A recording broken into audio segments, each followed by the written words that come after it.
రోజుల పాటు ఢిల్లీ జైపూర్లలో పర్యటించనున్నారు. ఇక రేపటి నుంచి వరుసగా 3 రోజుల పాటు సీఎం పర్యటన ఉంటుందని అధికారిక వర్గాలు తెలిపాయి. ఇక దీనిపై మరింత సమాచారాన్ని మా ప్రతినిధి రాంబాబు లైవ్ ద్వారా అందిస్తారు. రాంబాబు చెప్పండి, ఇటు ముఖ్యమంత్రి రేవంత్ రెడ్డి కేంద్ర మంత్రుల అపాయింట్మెంట్ కూడా అడిగినట్లుగా తెలుస్తుంది. మరి ప్రధానంగా ఇటు ఏదైతే మూసీ పునరుజ్జీవ అంశంపై కూడా నిధుల కేటాయింపుల విషయంలో కూడా చర్చించే అవకాశం ఉందంటారా? అప్డేట్స్ ఏంటి?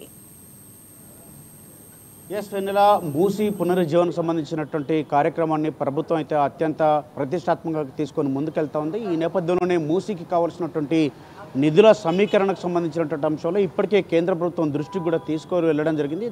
ఒక 25,000 కోట్ల రూపాయలు కూడా మూసీకి కేటాయించాలని చెప్పేసి ముఖ్యమంత్రి రేవంత్ రెడ్డి కోరుతా ఉన్నారు.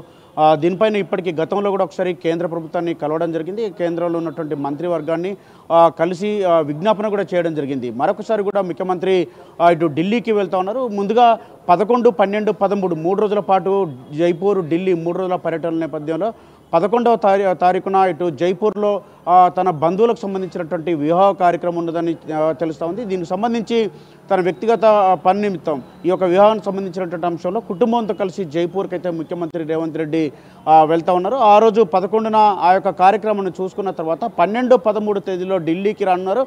ఢిల్లీలో ప్రధానంగా ఇటు మంత్రులను కలిసి రాష్ట్రానికి రావాల్సినటువంటి నిధులకు సంబంధించినటువంటి అంశంలో మరొకసారి కూడా కేంద్ర ఆయా సంబంధిత శాఖలకు సంబంధించినటువంటి కేంద్ర మంత్రులను కలిసి నిధులకు సంబంధించినటువంటి అంశంపై మాట్లాడతారు. ఆ తర్వాత వివిధ పనులకు సంబంధించినటువంటి అనుమతులు కూడా రావాల్సినటువంటి ఈ అనుమతులకు సంబంధించినటువంటి అంశంలో కూడా మంత్రులను కలిసి విజ్ఞప్తి చేసేటువంటి అవకాశం ఉంది. ఆ తర్వాత ఇటు పార్టీ అధిష్టానాన్ని కూడా కలిసి ఇటు మంత్రివర్గ విస్తరణ కానీ లేకపోతే నామినేటెడ్ పోస్టులకు సంబంధించినటువంటి అంశం పైన కూడా మాట్లాడేటువంటి అవకాశం ఉంది.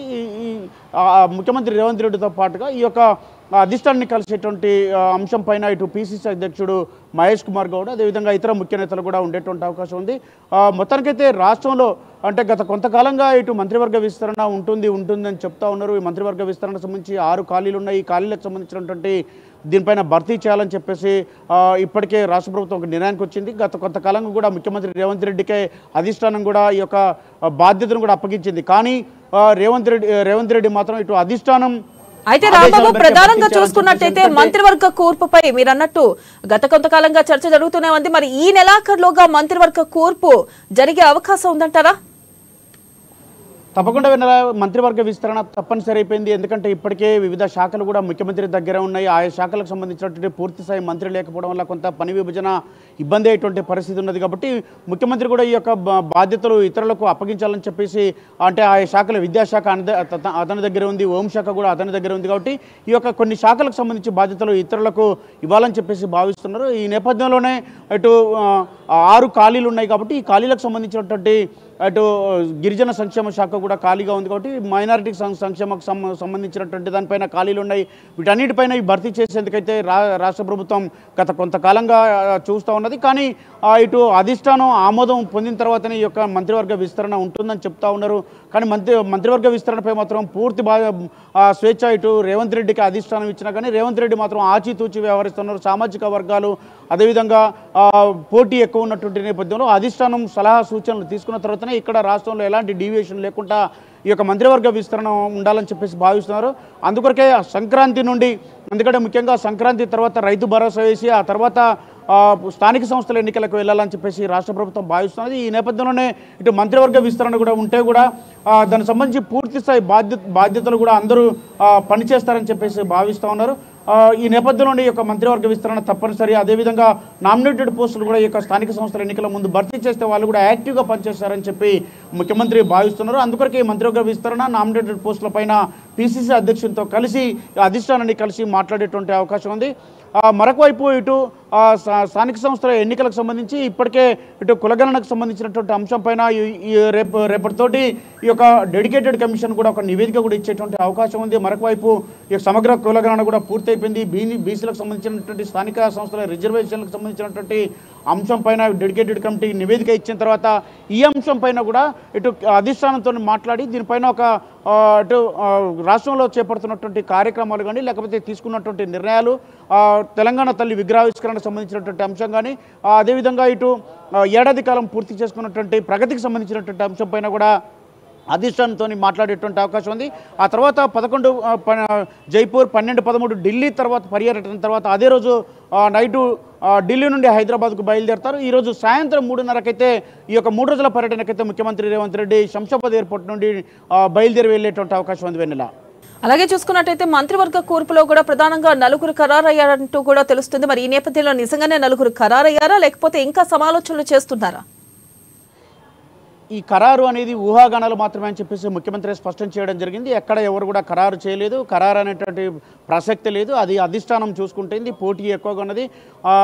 వివిధ నియోజకవర్గాల నుంచి కూడా సీనియర్లు అదేవిధంగా జూనియర్లు కూడా కొంతమంది పోటీ పడుతున్నటువంటి నేపథ్యంలో ఆయా సామాజిక వర్గాలను దృష్టిలో పెట్టుకుని ఈ యొక్క మంత్రివర్గ కూర్పు ఉండేటువంటి అవకాశం ఉంది. కాబట్టి ఇప్పటికే ఇటు ఎస్టీ సామాజిక వర్గానికి సంబంధించి కానీ లేకపోతే ఎస్సీ సామాజిక వర్గానికి సంబంధించి అంటే ఎస్సీ సంక్షేమ శాఖ కానీ ఎస్టీ సంక్షేమ శాఖ కానీ లేకపోతే మైనార్టీకి సంబంధించి కానీ లేకపోతే హోంశాఖకు సంబంధించి కానీ విద్యాశాఖకు సంబంధించి కానీ వీటన్నిటిపైన ఒక్కొక్క శాఖకు 4-5 పోటీలో ఉన్నటువంటి నేపథ్యంలో ఇటు సీనియారిటీని అదేవిధంగా లాయల్టీని దాంతోపాటుగా అనుభవాన్ని దాంతోపాటుగా కొత్తగా వచ్చినటువంటి వాళ్ళని వీళ్ళందరినీ కూడా వివిధ అంటే మొన్న బీఆర్ఎస్ నుంచి వచ్చినటువంటి వాళ్ళకి సంబంధించినటువంటి అంశంపైన కూడా చర్చ జరుగుతూ ఉంది.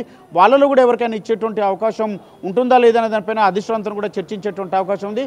ఇప్పటివరకైతే ముఖ్యమంత్రి మొన్న స్పష్టం చేయడం జరిగింది. ఎక్కడ కూడా మీడియా మాత్రమే రాసుకుంటుంది తప్పితే మేము ఎక్కడ కూడా ఇక్కడ నలుగురిని ఒక్కరిని పదవులు అయితే కేటాయించలేదు. ఇక మంత్రివర్గ విస్తరణ జరగలేదు. ఊహాగానాలు మాత్రమే అని చెప్పి స్పష్టం చేయడంతో అధిష్టానంతో మాట్లాడిన తర్వాతనే ఈ యొక్క మంత్రివర్గ విస్తరణ ఉండేటువంటి అవకాశం ఉంది. మంత్రివర్గ విస్తరణ చేసిన తర్వాతనే స్థానిక సంస్థలకు వెళ్ళేటువంటి అవకాశం ఉంది. వెన్నెల అలాగే చూసుకున్నట్టయితే ప్రధానంగా ఈ చర్చల్లో రైతు భరోసా అంశంపై కూడా చర్చించే అవకాశం ఉందా రాంబాబు? తప్పకుండా వెన్నెల. ఎందుకంటే రాష్ట్రంలో రైతు భరోసా అనేది తప్పనిసరి అని చెప్పేసి ఇప్పటికే రాష్ట్ర ప్రభుత్వం భావిస్తున్నది. ఎందుకంటే గత బీఆర్ఎస్ ప్రభుత్వము అడ్డగోలుగా రైతు భరోసానిచ్చిందని చెప్పేసి ఎక్కడైతే అక్కడ ఉన్నటువంటి వీఆర్ఏలు లేకపోతే కొంత వ్యవస్థను మేనేజ్ చేసుకొని 3 నుండి 4-5 ఎకరాలు కూడా అటు రికార్డులో నమోదు చేసుకొని కూడా ఎక్కడ కూడా భూమి మీద లేకున్నా కానీ ఈ రైతు భరోసా తీసుకున్నటువంటి దాఖలాలు ఉన్నాయి. కాబట్టి ఇవన్నీ కూడా ప్రభుత్వం దృష్టికి రావడం జరిగింది. కాబట్టి ఈ నేపథ్యంలోనే ఇటు ఎక్కడైతే సేద్యంలో లేకుండానే భూములు ఉన్నా లేకున్నా వీటిపైన ఎక్కడైతే రైతు భరోసా తీసుకుంటారో అలాంటి వాటికి అవకాశం లేకుండా తావు లేకుండా ఈసారి పకడ్బందీగా ఇప్పటికే సబ్ కమిటీని వేయడం జరిగింది.